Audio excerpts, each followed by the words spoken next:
चंगा करता है, तू चंगा करता है, यीशु तू चंगा करता है, तू जीवन देता है, तू जीवन देता है, यीशु तू जीवन देता है। नीति वचन 2 अध्याय 3 वचन। और प्रवीणता और समझ के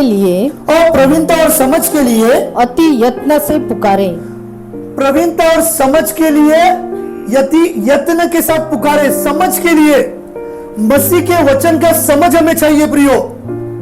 मसीह के वचन का हमारे पास समझ नहीं है तो हम एक बड़े अज्ञानता में प्रियो। समझ के लिए हमें क्या करना पड़ेगा? यत्न के साथ परमेश्वर को पुकारना पड़ेगा। और परमेश्वर को पुकारना मतलब प्रियो प्रार्थना करना, संगति करना, वचन में ध्यान देना।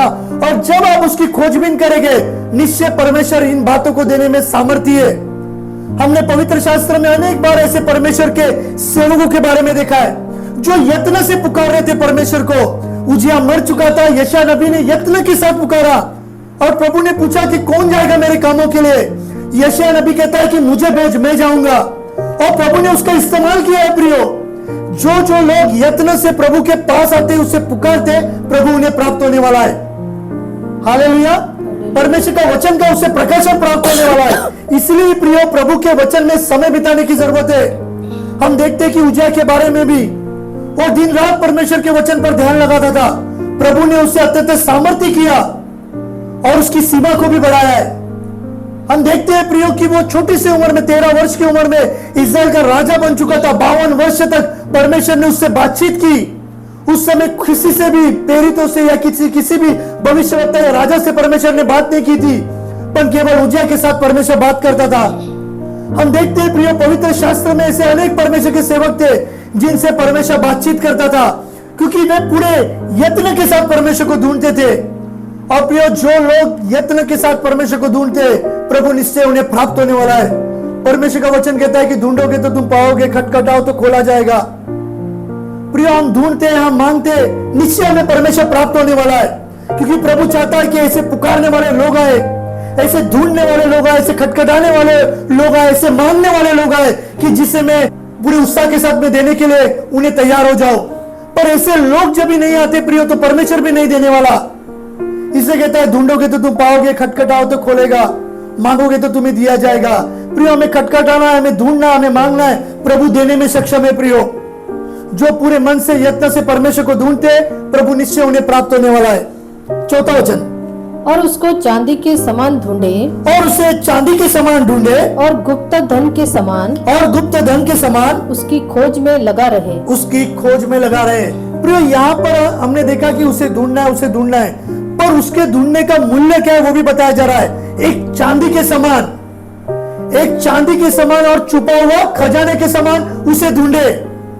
प्रियो हम देखते कि आर्कियोलॉजिस्ट जो लोग होते वो अनेक जो जहां महल होता है या जुने किले होते, वहां पर आर्कियोलॉजिस्ट की टीम आकर खजाना ढूंढती है। और कितने जगह पर ऐसे सालों से ढूंढ रहे, पर उन्हें अभी तक कुछ नहीं हासिल हुआ है। पर उनके पास बहुत सारे क्लूज होते कि यहाँ पर हमें एक सिक्का मिला था, यहाँ पर ये आए थे, फिर वहां पर हमें सिक्का मिला था, यहाँ पर ये आया था, यहाँ पर उन्होंने खजाना छुपाया था। तो ये आर्कियोलॉजिस्ट लोग प्रयोग सालों भर वो ढूंढते रहते हैं। और कुछ समय होने के बाद जिसने खोजबीन की रहती है वो अपना नोट छोड़ के चला जाता है। फिर एक दूसरा जवान आता है, उस नोट्स को लेकर वो उसे ढूंढने की तैयारी करता है। आज भी मिस्र जैसे देश में, आज भी भारत जैसे देश में अनेक जगहों पर ऐसे बातों की आज भी खोजबीन चालू है, पर उन्हें अब तक वो हासिल नहीं हुआ है। पर पूरी निष्ठा के साथ, पूरी ईमानदारी के साथ वे ढूंढ रहे। वे उनके प्रोजेक्ट में करोड़ों रुपए इन्वेस्टमेंट कर रहे प्रियो, सिर्फ उस खजाने को पाने के लिए। और यहाँ पर परमेश्वर के वचन को भी एक खजाना का रूप दिया गया है। एक चांदी जैसा रहता है, चांदी जैसा ऐसा मूल्यवान चीज है या वस्तु है, उसे जैसा ढूंढा जाता है। प्रभु का वचन कहता है कि आप भी उससे चांदी और एक खजाने के समान उसके ढूंढिए। एक खजाना है प्रियो, परमेश्वर का वचन एक आत्मिक खजाना है जो आपको परमेश्वर के राज्य में प्रवेश कराएगा। अगर ये खजाना आपके पास नहीं है प्रियो तो आप आग के झील में डाल दिए जाएंगे। वहां पर दांत पिसता होगा, वहां पर रोना होगा, वहां पर कीड़े आपके शरीर से आर पार जाते रहेंगे और अनंत काल तक आपको मृत्यु नहीं प्राप्त होने वाली है। आप वहां पर कभी नहीं मरने वाले। और अगर यदि आपने ये खजाना प्राप्त कर लिया तो निश्चय आपका प्रवेश अनंत काल के जीवन में होगा, और वहां पर आप सुख विलास में, परमेश्वर की उपस्थिति में, शांति में, और उस सोने के सड़क पर 12 एक पेड़ को 12 फल हुए ऐसे स्थान पर प्रभु आपका इस्तेमाल करेगा। परमेश्वर का वचन बताते कि प्रकाशित वाक्य में वहां पर एक पेड़ है और उससे 12 प्रकार के फल है। वहां की सड़क सोने की बनी हुई है। वहां पर श्वेत सिंहासन पर खुद परमेश्वर यहोवा बैठा है, पिता पुत्र वहां पर बैठे हुए, और वहां पर हमें प्रियो परमेश्वर की महिमा भक्ति करने के लिए, उस खजाने की ओर जाने के लिए प्रियो प्रभु ने आपको और मुझे चुना है।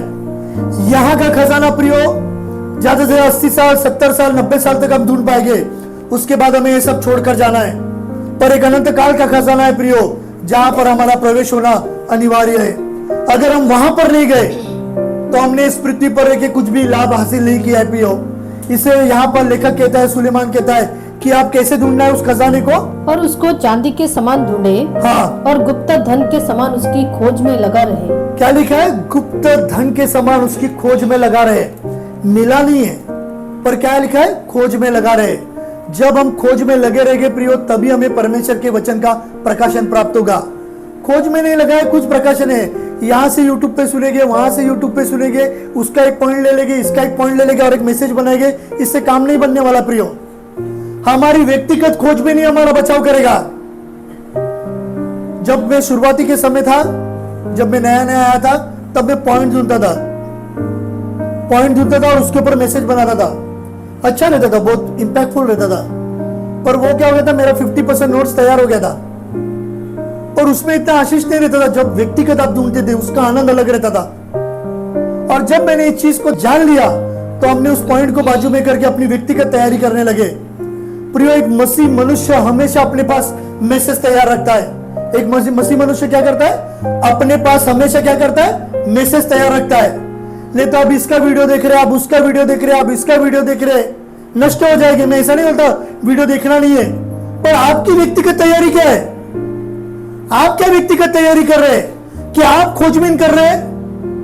क्या आपने कुछ ढूंढा है? क्या आप परमेश्वर के वचन में समय बिता रहे हैं? क्या आज भी आप एक वो बैसाखी के समान, वॉकर के समान किसी के ऊपर निर्भर है? ये बोलेगा तो ये सुन के फिर मैं दूसरे को बोलेगा। प्रियो, आप नष्ट हो जाएंगे मसीह जीवन में। अपनी व्यक्तिगत तैयारी करनी चाहिए। अपने पास हमेशा, जब भी परमेश्वर मौका देता है प्रियो, हमारे पास 5-6 मैसेज हमेशा बैलेंस में होना चाहिए। कभी परमेश्वर हमारा इस्तेमाल करेगा पता नहीं।